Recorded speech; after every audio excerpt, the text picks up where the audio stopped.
Okay, this is, we had a little interruption there, technical problem, but Hank, we're back together. Where were we? We gotta finish with the hockey. Okay. On to basketball. 12.5, 13-point favorite, which is the highest line ever in a playoff game in history. Isn't Cleveland just going? Are they going to show up at all? Well, I'll tell you something about Golden State. Against Houston, Durant didn't show up until the fourth quarter of the last game.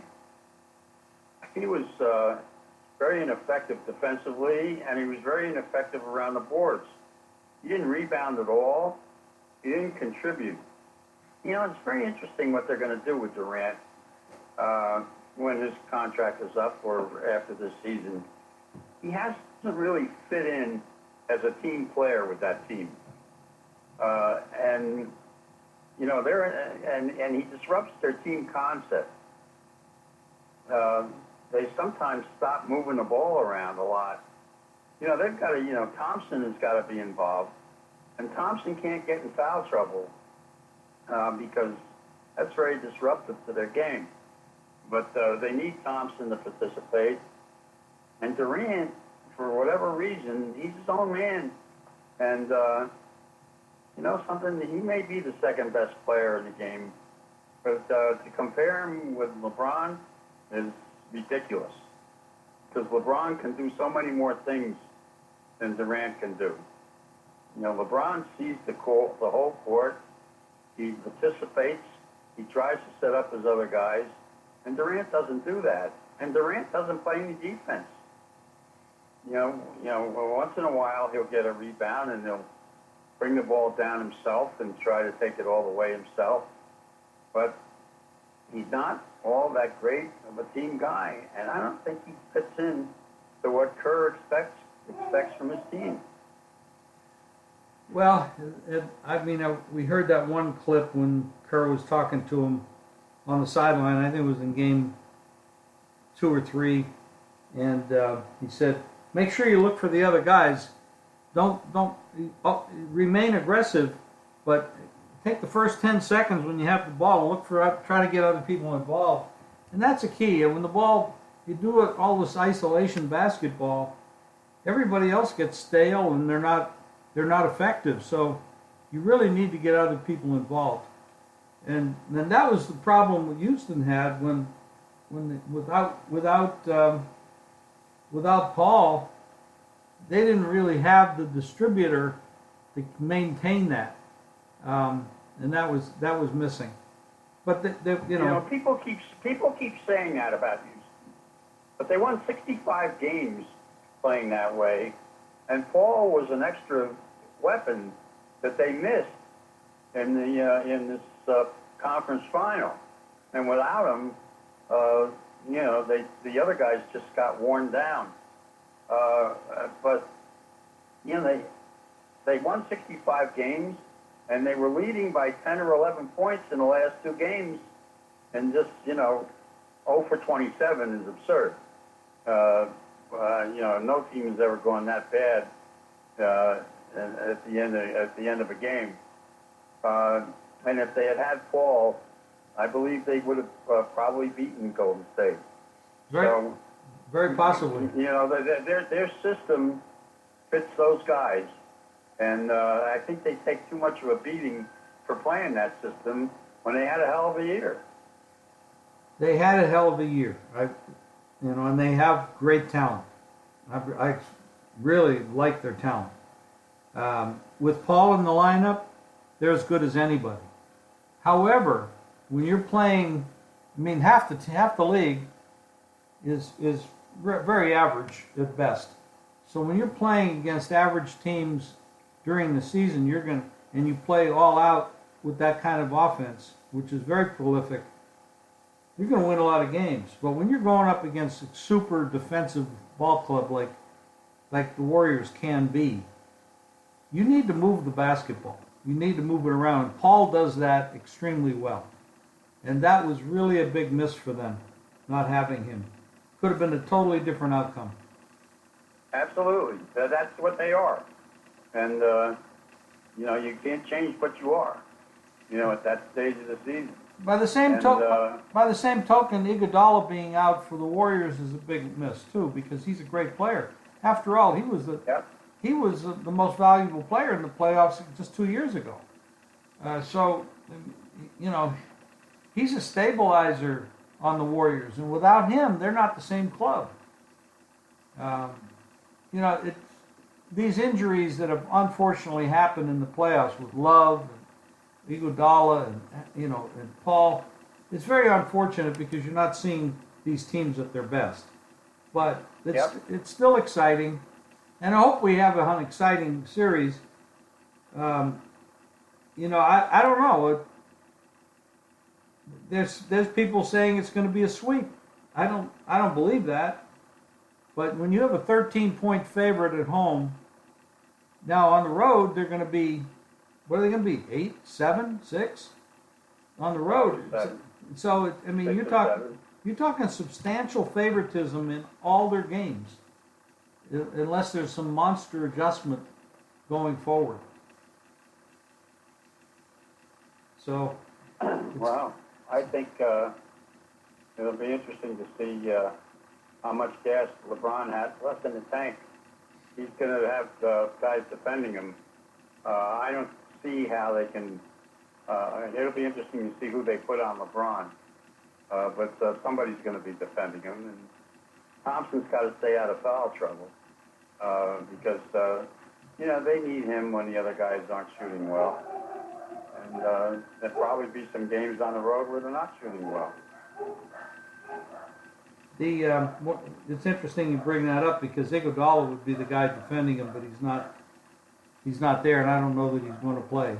I have no idea about him or Love at this point. Anyway, Hank, anything else you want to cover before we sign off? Well, Justify worked out, and apparently he galloped again, and he'll probably have one decent work before the Belmont, and I guess they're getting together the field for the Belmont. There are 5 horses who are working at Churchill Downs. They're not in New York yet. I don't know when they're going to ship, probably in the middle of next week. Other than that, I don't think there's too much more going on. Baseball is really taking shape, and I guess pretty soon we won't have much else to talk about until football starts. And, where's Des Bryant going to wind up? Who are the teams to keep an eye on this NFL season? Like what the Giants are doing. I think this running back is going to make a difference for them. And they really help the left side of their offensive line. Could rejuvenate Eli. You're 100% right. If you get yourself a running back and you build your offensive line up, you can make any quarterback look better. And Eli is not just any quarterback, and he can still be very good. You just got to give him a little bit of time, a little bit of help. No question about it. I'm liking the way that the Texans are shaping up. I mean, their defense looks very strong. The Chargers' defense looks very strong. They lost their tight end. Maybe they can get Gates to come back for a time. They're talking about it. Yeah, they are. So there's some... if you had one team to pick as a surprise for the year, who would it be? So, I mean, I know it's early, and I don't mean to put you on the spot. But I would go with either the Texans or Chargers for me, but... Well, I don't think the Texans will be that much of a surprise with that quarterback coming back. True. And the division they play in. And I'm not sure that Luck is going to be ready to play this season, so they could be in a lot of trouble.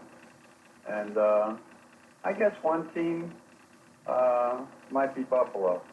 Really? That's interesting. They're going to be good defensively. see what happens with their quarterback situation. And they've got a good running back. And I don't know. I think they're putting together a pretty decent club up there, and the weather works in their favor. They're built for that. Hank, is there any possibility at all? I mean, it's been like 15 years or so that you just pencil in the Patriots as the winner of the AFC East. Is there any possibility somebody there can dethrone them from winning the Eastern Division? Let's see what Buffalo does. It won't be the Dolphins, and it won't be the Jets. There you go. So, although the Jets are going to have an interesting quarterback situation, and I like their coaching. They've got a real good quarterback coach there now, and I just, they're in such a weak division. But Buffalo will give them a run for their money, I think, this year. Outside of that, other teams to look for. I wonder how Tampa's going to be this year. I'll tell you something. I talked to the Saints people. They're very excited about their team this year. They think they're going to have a big season. I agree. I think they're going to have a big season also. That wouldn't be a surprise for them to have a big season, but I really do feel that they got it together. But that's a very tough division. Well, you got Carolina and Atlanta, and if the Saints could win that division, I think it would be a surprise. Yeah, that's a tough. And you got the $150 million man with the Falcons now, and Matty Ice, which was an amazing contract. But it's going to be. I look forward to it. But we got a couple months of baseball and a couple weeks of basketball. So we're going to make some money in baseball for sure. I made a lot of money with the conference finals. It's going to be very hard to make money with this. And it's, something that I think I'd rather watch the hockey. And, I'm not huge on hockey compared with basketball, but the hockey series is far more interesting to me than the NBA right now. Well, if Cavs can pull one upset early in this and win a straight-up game, for example, tomorrow, then everybody's going to get a lot more interested in the NBA. And that because right now everybody's just saying this series is over. So the Cavs have to prove. Well, if they can do that, LeBron's a magician. Well, he is that. I just don't know if he's that much of one. But anyway, Hank, it's great talking to you. Have a great day. Enjoy your day in sunny Florida, and we'll talk again on Friday. You too. It is sunny for a change. We had a week of rain, finally stopped here. So, but anyway,